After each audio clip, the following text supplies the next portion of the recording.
I am deeply aware of this great inheritance and of the duties and heavy responsibilities of sovereignty. The moment King Charles III rose from his chair inside Buckingham Palace, the atmosphere shifted from formal discussion to something far more consequential, as if everyone present sensed that what he was about to say would not only redefine the future of the monarchy but also expose tensions that had been carefully hidden for years. The meeting had been described as routine. A closed-door gathering of senior members of the royal household, carefully structured, tightly controlled, and entirely shielded from public view. These were the moments where decisions were shaped before they ever reached the world outside, where strategy replaced ceremony, and where the monarchy quietly adjusted itself to survive changing times. But on this particular day, nothing felt routine. The room itself carried a weight that was impossible to ignore. The polished oak table, the heavy curtains filtering the pale London light, the stillness that settled between each participant before a single word had been spoken. This was not the silence of comfort. It was the silence of anticipation, the kind that forms when something irreversible is about to unfold. At the center stood Charles. Not the ceremonial figure seen in public, but the man behind the crown, carrying decades of expectation, pressure, and unfinished decisions. His expression revealed a quiet strain, not weakness, but the burden of timing. He had spent most of his life preparing for a role that arrived later than anyone expected, and now, when he finally held it, he was already contemplating how long he should keep it. Across from him sat Prince William, younger, sharper, carrying a different kind of authority. Where Charles carried history, William carried inevitability. His posture was controlled, his attention focused, but beneath that composure was awareness. He understood that this meeting was not about routine matters. It was about transition, and transition within the monarchy is never simple. Beside William sat Catherine, Princess of Wales. Her presence was quiet, but far from passive. She had become more than a supporting figure. In recent years, she had emerged as a stabilizing force, someone who balanced tradition with modern expectation, who understood both the image and the responsibility of the role she carried. Her calm demeanor concealed a resilience that had only strengthened after the challenges she had faced. And then, to Charles's right, sat Queen Camilla, the woman who had stood beside him through years of scrutiny, criticism, and eventual acceptance. Her journey into the monarchy had not been smooth, but it had been persistent. She had secured her place not through lineage, but through endurance, and that endurance had translated into influence, subtle but undeniable. The balance in that room was delicate, not visibly, but structurally. Each person represented a different phase of the monarchy. Past, present, and future, all seated at the same table, all aware, whether consciously or not, that the alignment between them was not as stable as it appeared. When Charles finally spoke, his voice carried the tone of someone who had rehearsed the moment countless times, yet still felt its weight. He began with duty. Not abruptly, but carefully, laying out the context in a way that felt both personal and institutional. He spoke of time, of responsibility, of the changing expectations placed upon the monarchy in a modern world that no longer accepted tradition without question. Each word was measured, deliberate, chosen not just for meaning, but for impact. The room listened, not out of obligation, but out of understanding. Because this was not a speech. This was preparation. As he continued, the direction of his words became clearer.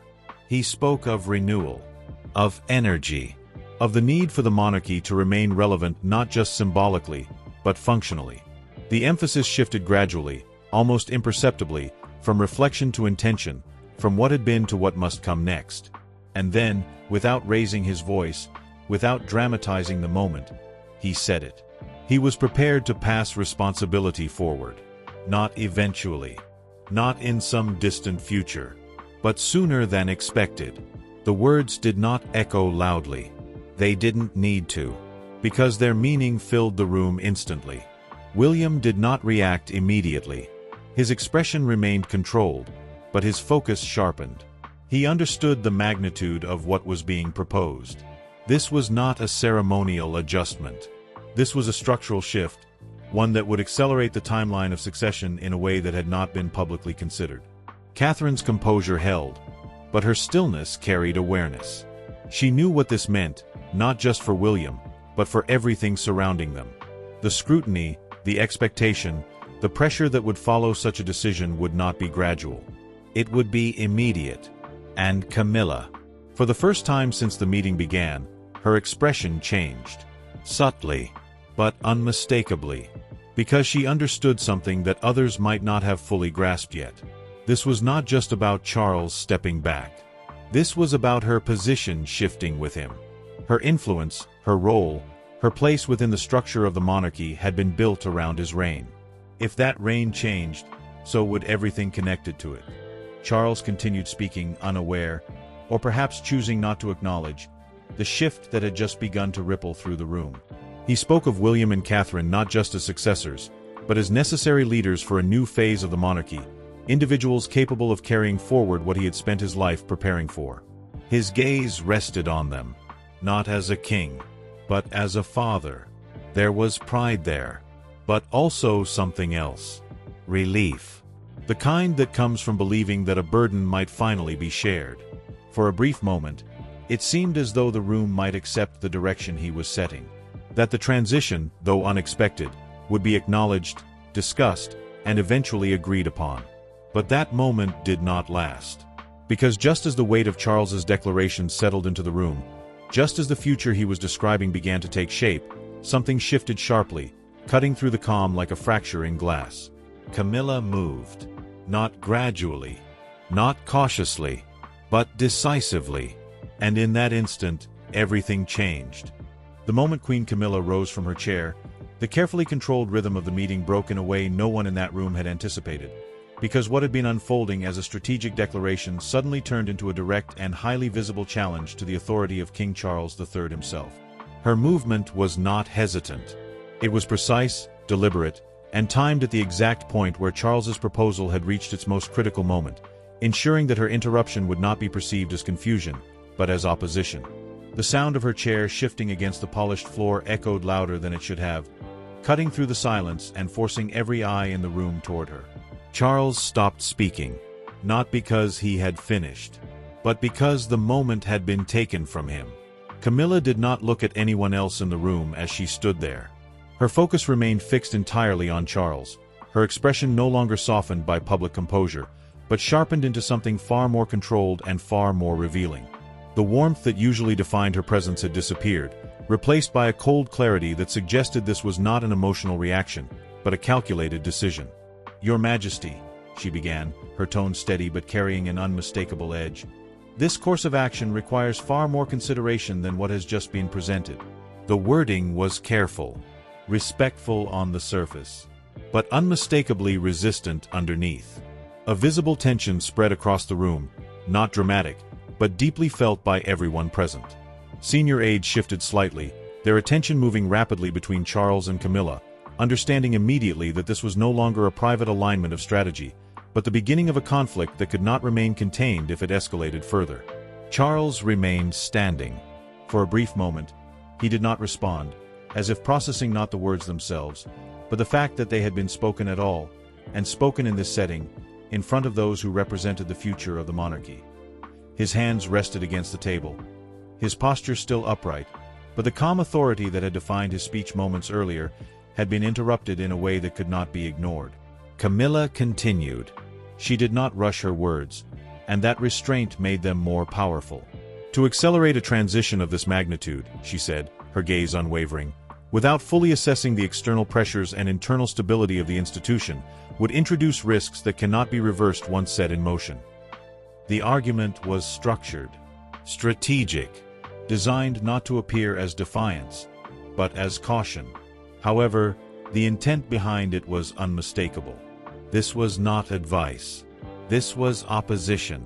Across the table, Prince William remained still, his expression controlled, but his awareness sharpened. He understood immediately that the situation had shifted beyond planning into confrontation, and that how it was handled in the next few moments would determine whether it remained internal or began to fracture outward.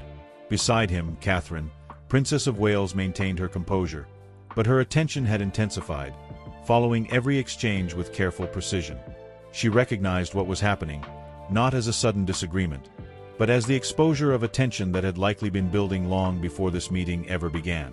Camilla took a small step forward. Not enough to be aggressive, but enough to claim space. William is capable, she continued, her tone measured. But capability alone does not replace experience, and the current climate does not allow for experimentation at the highest level of the monarchy. The phrasing was deliberate. It acknowledged William, but it also undermined him. Subtly, effectively, the room absorbed it instantly. Because within royal structures, wording is never accidental. Every phrase carries intention. Charles's expression changed. Not dramatically, but enough.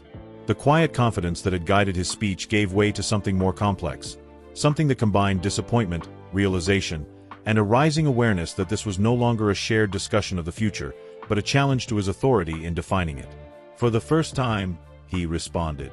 "Camilla," he said, his voice calm but firmer now, "this is not a decision made lightly." The statement was simple, but it carried weight. It was not an argument. It was a boundary. Camilla did not step back. If anything, her posture became more resolute. "I do not question the intention," she replied, her tone steady, "but I question the timing, and more importantly, the consequences that will follow if this is handled without full consideration." The tension deepened, because now, the disagreement was no longer implied. It was explicit, and it was happening in front of William and Catherine, in front of advisors, in front of individuals who understood exactly what such a moment represented. This was no longer about succession alone. This was about control. Who defined the future? Who shaped the timeline? Who held influence when decisions of this magnitude were made? William moved slightly, not abruptly, but with intention. He stood. The motion itself was enough to draw focus, not as an interruption, but as a recalibration of the room's energy. His presence carried a different authority, one that did not rely on position alone, but on composure under pressure. "Perhaps," William said, his voice calm and controlled, "this discussion would benefit from continuation at a later time, once all considerations have been fully reviewed." The statement was strategic. It did not take sides. It did not escalate, but it created an exit, a controlled pause, an opportunity to prevent the situation from expanding beyond the room. Charles looked at him. For a brief moment, the dynamic shifted from king and heir to something more personal, more immediate. There was recognition there, not just of William's words, but of his understanding of what needed to be done. The meeting was no longer sustainable in its current form, and everyone in the room knew it. Charles nodded. Slowly. "The meeting will conclude here," he said, his tone measured but final. No one argued. No one objected, because the decision was not about ending discussion. It was about containing damage. As chairs shifted and individuals began to rise, the atmosphere remained heavy, not relieved, not resolved, but suspended. Conversations did not resume immediately. Movements were controlled, deliberate, as if everyone present understood that they were leaving a room that had just witnessed something far more significant than a disagreement. Camilla did not look at William. She did not look at Catherine. Her gaze remained forward as she turned, her posture still composed, but now carrying a tension that had not been there when she entered. Charles remained where he was for a moment longer. Still. Silent. Processing. Because what had just occurred was not simply resistance. It was revelation. And as the doors of the meeting room at Buckingham Palace closed behind them, one reality settled into place with absolute clarity. The monarchy was no longer dealing with a future transition. It was confronting an internal conflict that had just stepped into the light. The silence that followed the meeting did not bring relief, because what had just unfolded inside Buckingham Palace had not resolved anything. It had exposed something far more dangerous, a fracture that could no longer be ignored or quietly managed behind closed doors. As the heavy doors shut, King Charles III did not immediately follow the others.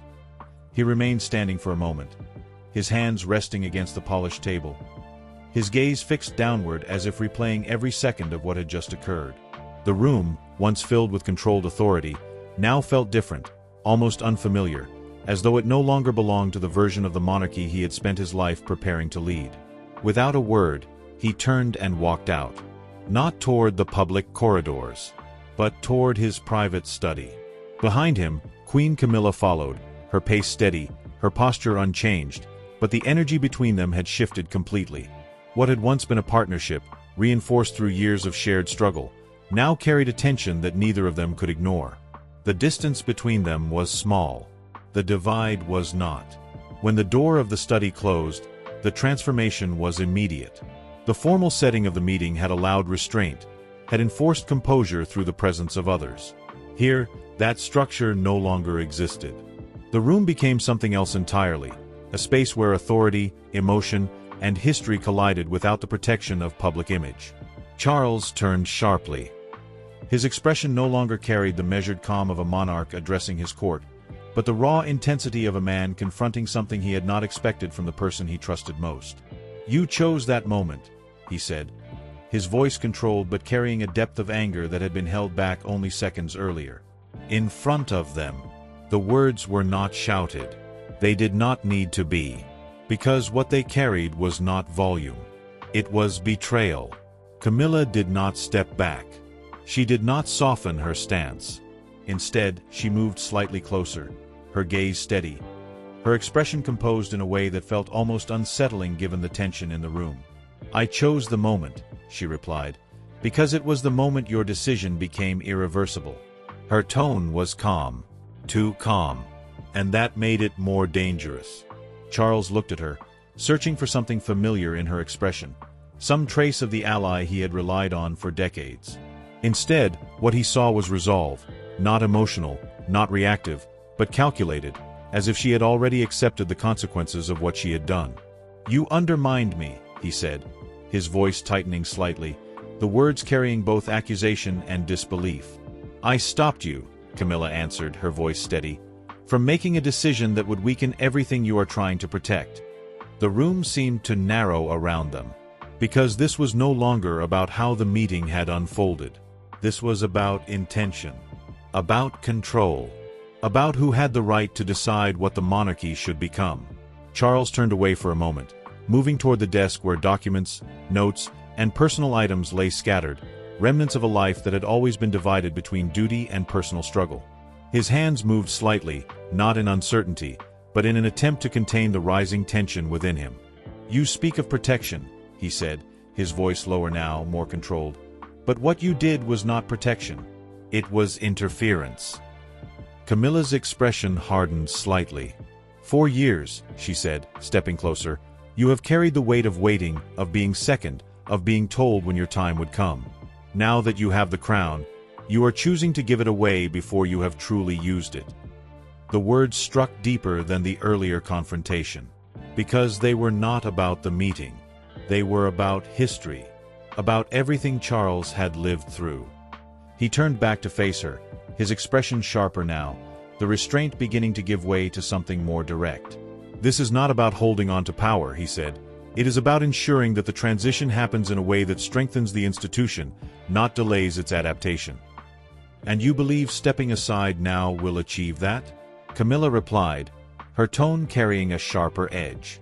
"At a time when the monarchy is already under scrutiny, when stability is more important than symbolism." The exchange intensified, not in volume, but in precision. Each statement was deliberate, each response calculated.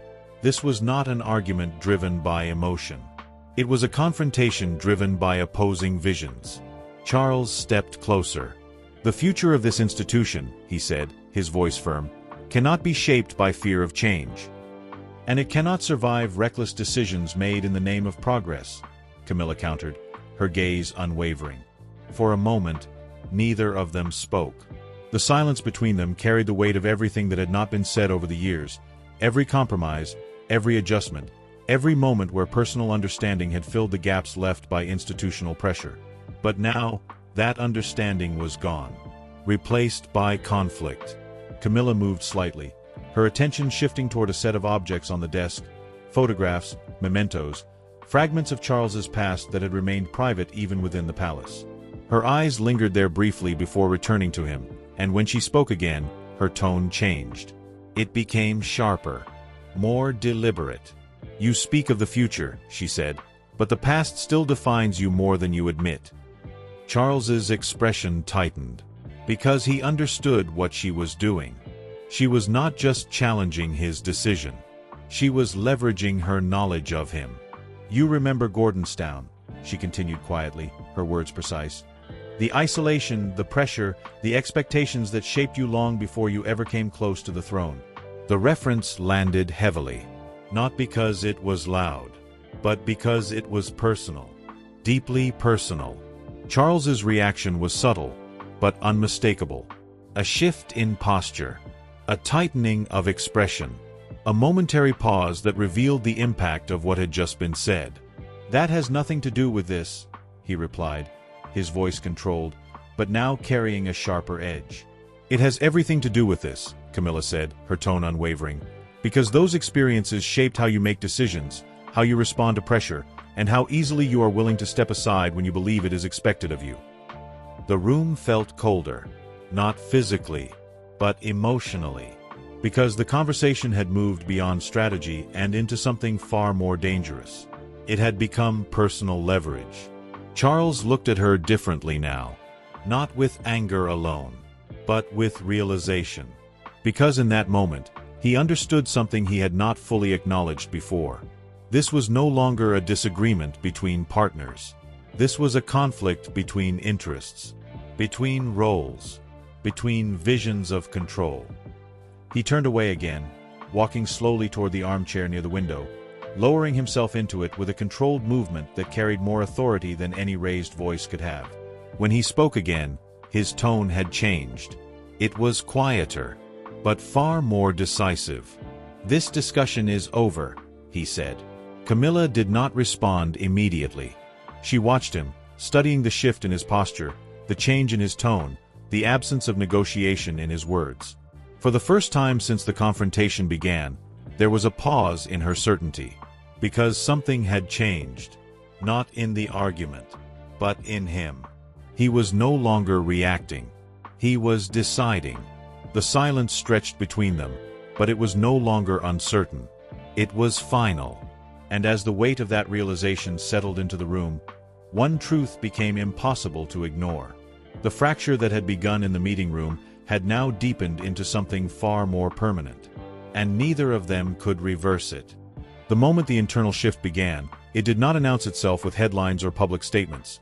Yet inside Buckingham Palace the change was unmistakable, because the balance that had quietly defined authority, influence, and decision-making had started to move in a direction that could no longer be reversed. By early morning, the effects of the previous night had already reached the inner structure of the royal household. Not through confrontation, but through alignment. Senior aides who had once operated under a stable chain of command began adjusting their positions subtly, redirecting briefings, recalibrating priorities, and ensuring that the transition initiated by King Charles III was not delayed by hesitation or internal resistance. The speed of this adjustment revealed something critical. This was not a reaction, it was an execution of a decision that had already moved beyond discussion. At the center of this shift stood Prince William. The transition into expanded authority did not arrive with ceremony or declaration, but through immediate responsibility. Meetings that once required Charles's direct approval now flowed toward William with increasing frequency, and the tone of those meetings changed as well, becoming more direct, more outcome-focused, and more aligned with a forward-looking structure rather than a traditional one. William adapted quickly, not because he was unprepared, but because he understood that hesitation at this stage would create uncertainty, and uncertainty, within the monarchy, is far more dangerous than rapid change. His approach was measured, but decisive, ensuring that each action reinforced stability rather than disruption. Beside him, Catherine, Princess of Wales, played a role that extended far beyond presence. Her schedule intensified, her appearances became strategically positioned, and her interactions carried a deliberate tone of continuity, signaling to both internal and external audiences that the transition was not creating instability, but strengthening the institution. Together, they projected something essential. Confidence without announcement. Control without explanation. A future that appeared already operational. Meanwhile, the absence of influence became just as visible as the rise of authority. Queen Camilla remained within the palace, yet her role began to shift in ways that did not require formal acknowledgement to be understood. Invitations that once placed her at the center of key discussions were now limited, engagements were reassigned, and the informal channels through which influence often operates began to close gradually. This was not removal. It was reduction. And reduction, when executed precisely, carries a deeper impact than any public decision. Camilla recognized the pattern immediately, not through what was said, but through what was no longer said. The absence of consultation, the change in tone, the quiet distance that replaced proximity. These were not oversights. They were signals. And each one reinforced the same reality.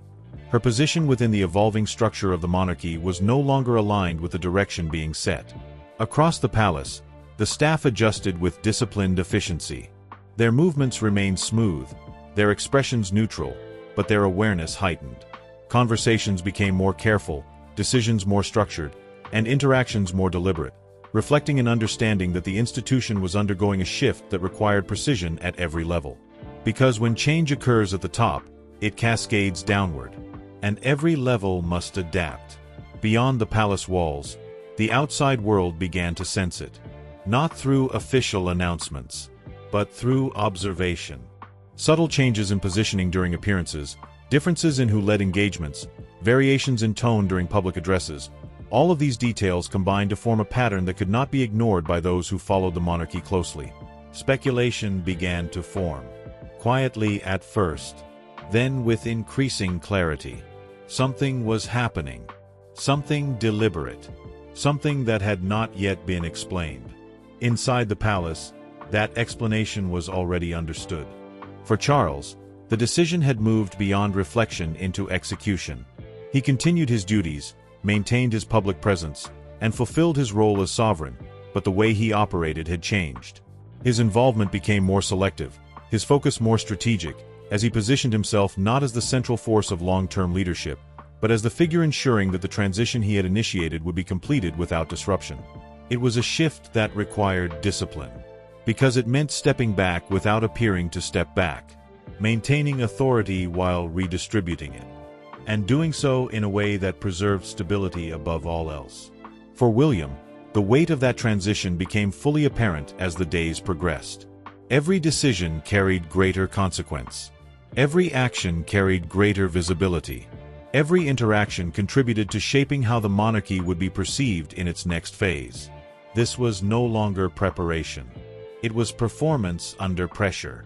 Yet, within that pressure, there was clarity.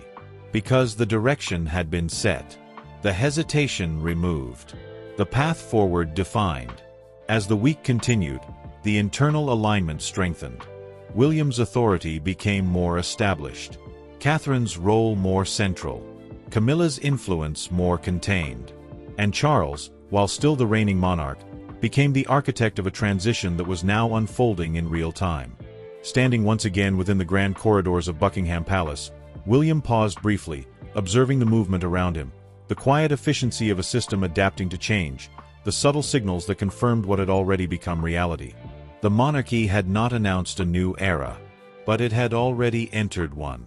And as that realization settled in, one truth became impossible to ignore. What had begun as a single decision inside a private room had now evolved into a transformation that would define the institution for years to come. What followed in the days after the shift was not a dramatic unveiling or a sudden declaration to the world, but something far more powerful and far more difficult to reverse. A quiet normalization of change that began to reshape how the monarchy functioned, how it was perceived, and ultimately, how it would be remembered in the years ahead. Inside Buckingham Palace, the transition moved from adjustment to reinforcement. As every action taken by Prince William and Catherine, Princess of Wales began to establish a new rhythm that no longer felt temporary. Meetings were no longer redirected as an exception, but scheduled as standard. Public appearances were no longer framed as support, but as leadership. The tone had shifted, and once tone shifts at the highest level, it becomes the foundation upon which everything else builds. This was not an announcement of power. It was the demonstration of it. And that distinction changed everything. For the public, the transition appeared subtle, almost invisible unless viewed through careful attention. Yet for those who followed the monarchy closely, the pattern became impossible to ignore. William was no longer preparing to lead. He was already leading. Catherine was no longer stepping into prominence. She was already central to it. Together, they projected a continuity that felt intentional, controlled, and forward-facing, which allowed the institution to evolve without appearing unstable. Meanwhile, King Charles III maintained his position with the same composed authority, but his role had transformed into something more strategic. His appearances carried meaning not through frequency, but through placement. When he stepped forward, it signaled continuity. When he stepped back, it signaled transition. This balance was not accidental. It was designed, ensuring that the monarchy did not appear divided, even as its internal structure adjusted rapidly. And then there was Queen Camilla. Her presence did not disappear, but it changed in a way that was far more significant than absence. She became less visible in moments of influence, less central in key appearances, and less involved in the decisions that define direction. This shift was not explained, not announced, and not debated publicly, yet it was understood by those paying attention.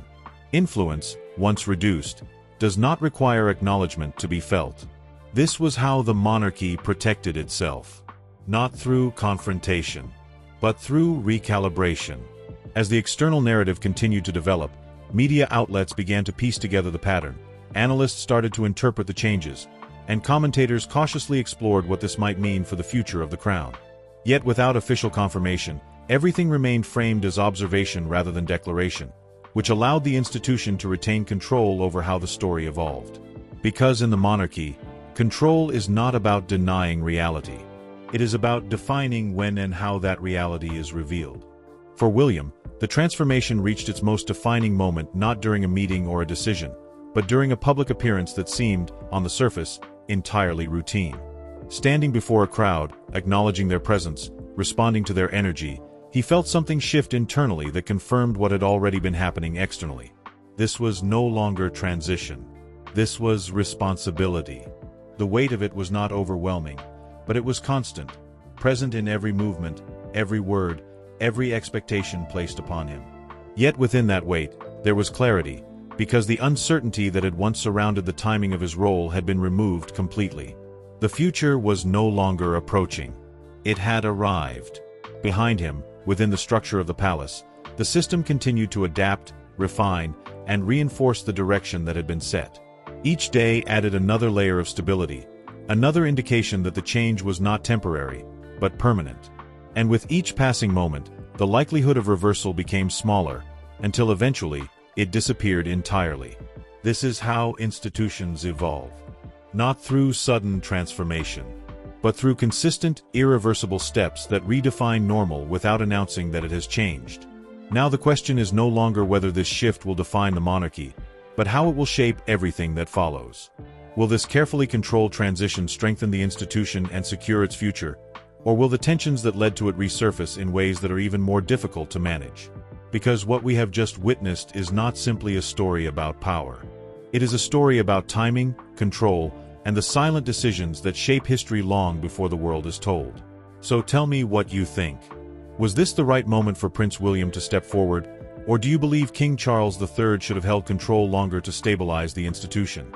Your perspective matters here, because moments like this are never as simple as they appear on the surface. And if you want to stay ahead of every hidden shift, every untold development, and every powerful story shaping the future of the monarchy, make sure you subscribe, turn on notifications, and watch the next video on your screen right now, because what happens next may be even more significant than everything you have just seen.